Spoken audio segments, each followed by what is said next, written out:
To meet him, here's Michael Buffer. And now, ladies and gentlemen, Top Rank Incorporated, in association with the undisputed king of beer, Budweiser, presents the featured bout of the evening. This bout is sanctioned by the Nevada State Athletic Commission, Chairman Luther Mack, Commissioners Nat Carasali, Dr. Elias Ghanem, Bruce Lane, and Dr. James Nave, Executive Director Chuck Minker, physicians at ringside, Dr. Robert Voy and Dr. William Berliner, the timekeepers, James Cavan and Mike Lachella. The three judges scoring this bout will be Jerry Roth, Dick Houck, and Hal Miller. And before we continue, ladies and gentlemen, a very special introduction to a man seated behind me here at ringside. He's the all-time winningest coach in the history of college basketball on percentage basis. Ladies and gentlemen, the head coach of UNLV, Hark the Shark, Jerry Tarkanian.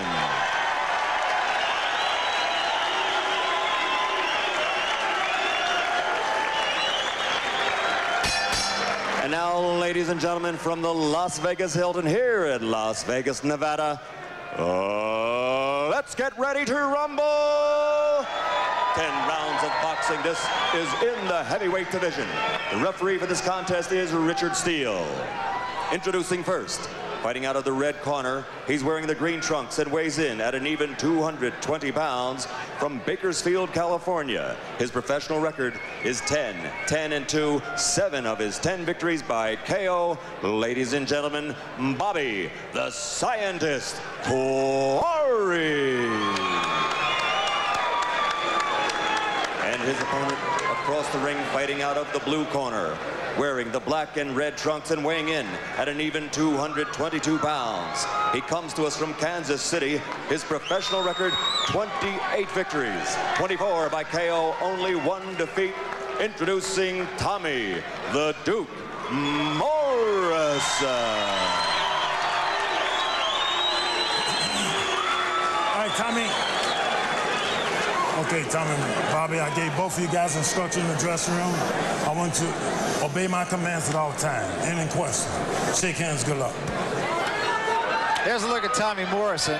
Well, if bodies win fights, I know where this one's going. Right. There's the before. I wonder what he's going to look like after. Yeah, that's right. Well, Bobby Quarry is a guy who we know can get you out of there, but you have the feeling that he could be the receivee here.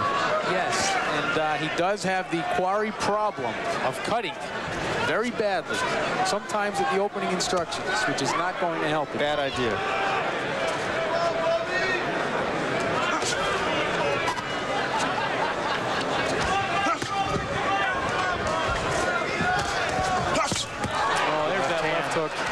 That's really Morrison's bread and butter punch.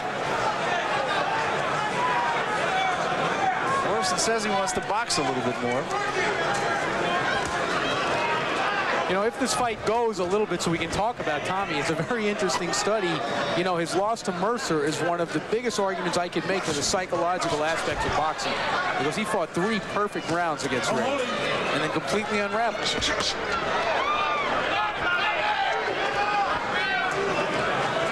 He really doesn't have an explanation for it. I don't think he's going to find any answers here tonight. But, I mean, that's something that could cause him a problem anytime he goes up against an opponent that can withstand his punching power. Really did surprise me, I have to admit. In that fight, and I've said this a million times, Ray Mercer made a believer out of me. I just did not believe he would win that fight. And that shows you what I know. Well, it was a very, very tough fight to pick. I mean, everybody, just about most of the boxing experts you would speak to thought it was a toss-up. And, you know, Morrison's a great puncher, but he does have that tendency to come apart if he doesn't get his man out of there right away. And we had seen it against Yuri Vaulin last year. That fight he did win, but he was very close. He was on the verge to coming apart because he was in the 5th round, was not knocking his man out. He was getting tired. Yeah, I thought he might have learned something from that fight, actually. And that was a little bit of an unusual situation in that he was a left-hander and he was a little bit unorthodox. And I could make a lot of excuses for Tommy Morrison in that fight. Well, I discussed, you know, the Mercer fight with Tommy this morning, and he said, I had never hit anybody as hard as I hit Mercer in my life. My hands were hurting. So that tells you something right there. Everything was going his way, and Mercer was still there. Uppercut and shot to the body by Morrison. And again, Quarry will try to fight Morrison for better or worse. Quarry actually didn't cover up badly on the ropes there.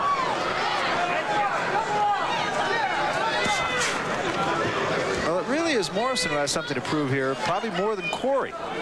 Oh, absolutely. I mean, Quarry is not expected to win this fight. Let's be honest. He's a 10-10 fighter against a guy who's 28-1. Morrison's got everything to lose. So to Bobby Quarry's credit, he's through the first round, and he didn't lose it badly, if at all. When what you eat and drink gives your stomach. And just when it looked like Bobby Quarry had made it out safely, here's the final 5 seconds of round 1, and Mercer really working him over. And there's a cut from someplace, and I honestly can't quite tell where on Bobby Quarry. But he came out from his corner bleeding. May have been from a cutting remark from one of his corners. Or from us. There's a right hand by Quarry. And that's his bread and butter shot. We saw him knock out that other opponent, Dave Kilgore, with it. That's the punch he wants to land. There was the uppercut. That's the punch that really did the problem for him at the end of the first round. Morrison missed with that uppercut. Yo, in all fairness to Bobby Quarry, his only shot really is just to punch it out with Morrison. Hope he gets lucky.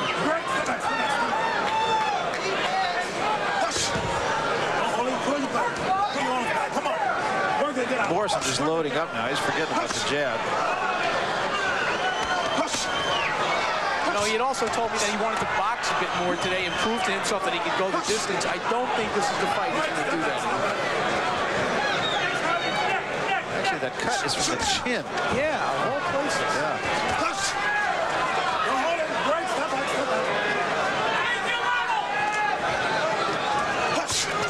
Right hand, down he goes.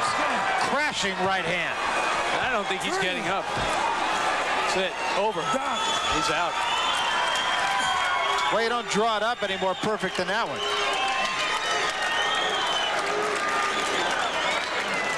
When Quarry has hardly moved.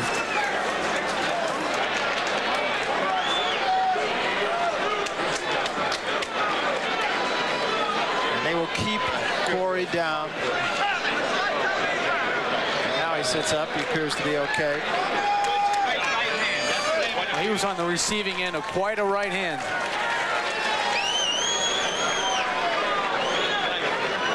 Get Quarry up slowly. They'll put him on a stool now. He's still a little bit wobbly, and that was a big-time shot. There's no question about that. Perfectly set up by the jab also. Yeah, it's interesting. Just when we said he was forsaking the jab. Right. Take a look at it right here as a jab, and then right behind it, here it comes. Quarry never saw it coming. Great shot. Okay, here it is. 2 light jabs, and then right about on the ear. Perfect shot. Let's get the official word from Michael Buffer. Ladies and gentlemen, referee Richard Steele calls a halt to the bout at 1 minute and 29 seconds of the second round. The winner by TKO victory, Tommy the Duke Morrison. Well, Tommy Morrison is a winner. And he's a winner with an impressive right hand. There's no question about that. And he did use the jab to set it up. That's something he wanted to do. When we come back, we'll talk to the Duke.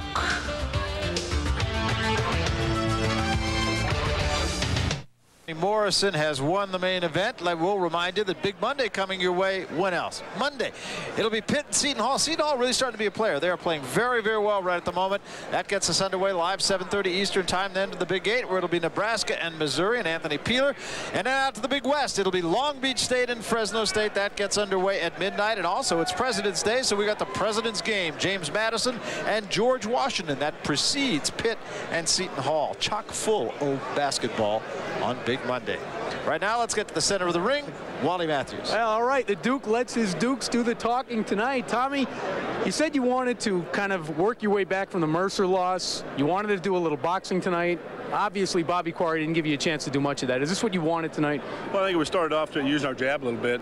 We did result in a little bit of power there, and I tried to back off and try to establish my jab a little bit and try to show more boxing skills rather than walk out there and club someone down. I mean, everybody knows I can do that. I like to just play some boxing skills. I think I did a little bit in this fight. We're looking forward to doing more of that in the future fights. All right, well, we'll take a look at the knockout punch here, and it was set up by the jab. Tell us what's happening. Right here, we're jabbing right here. I notice at this time he's starting to get a little low, and he drops his head without covering his head with his hands. He kind of bends at his waist rather than his knees, and I think that was pretty much the end for him. And actually, at the end of the first round, you were hitting him pretty well with left hooks and right uppercuts, and I was kind of surprised that he stood up to it. Well, he as you know, the Quarrys are, I think, noted for being tough, and these type of guys that get kind of offended if you don't hit them. And we did a little bit of that. And he's a tough guy. He took some good shots to the body. I was real surprised that he stood up to that. Well, obviously, you did not offend him here tonight, but one thing I must ask you is, you needed a confidence builder after the Mercer loss, but what does a fight like this really teach you about yourself? Well, at this point, I don't think it teaches a whole lot about myself. All the learning I'm learning about myself at this point is in the gym. This fight, although I feel was a proper fight for us, coming back off the defeat we had, and now we're looking to take another step up and keep stepping up until we get to the title. All right, well, Tommy Morrison comes back with a knockout off that loss to Ray Mercer. Now back to Barry at ringside. All right, thanks very much, Wally, and thanks to Tommy the Duke. Pretty good performance for him against Bobby Quarry. Confidence builder, and believe me, after the loss to Ray Mercer, he needed it. Back with more after this.